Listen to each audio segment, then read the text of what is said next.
everybody, welcome back to Viral Integrals. So today we are doing what's called the Sinc-Squared integral. The variable appears inside sine and in the denominator, but we can rewrite it into something the Dirichlet result from video 2 can handle. Start by rewriting sine squared with the identity involving 1 minus cosine 2x. That turns the original integral into an integral with 1 minus cosine 2x over x squared. Now replace the 2 with a parameter a. This gives a function f of a. When a is 2, it matches the integral we need, apart from the 1/2 factor we are keeping track of. Here's why this helps.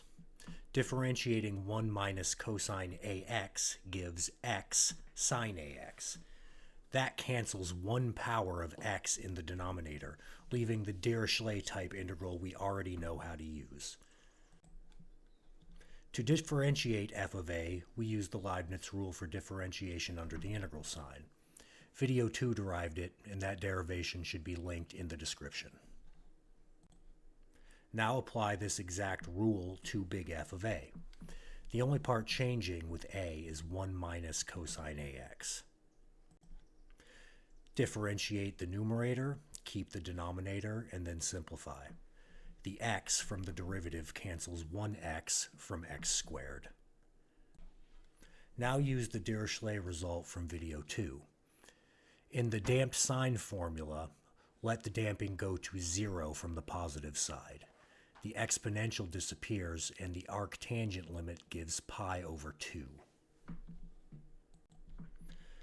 So big F prime of a is pi over 2.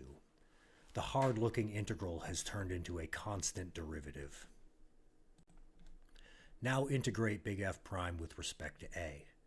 This gives big F of a equal pi over 2 times a plus a constant. Now match the two versions of big F at a equals 0. From the integral definition, f of 0 is 0. From the formula, f of 0 is c, so c must be 0. Now we know the function. Keep the integral version and the explicit version together because that is what lets us return cleanly to the original problem. The original integral is 1/2 of big F of 2. Plug in a equals 2 and then simplify. So the value of the Sinc-Squared integral is pi over 2.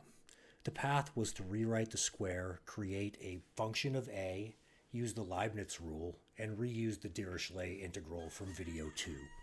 Alright guys, hope you enjoyed that, and we'll see you next time.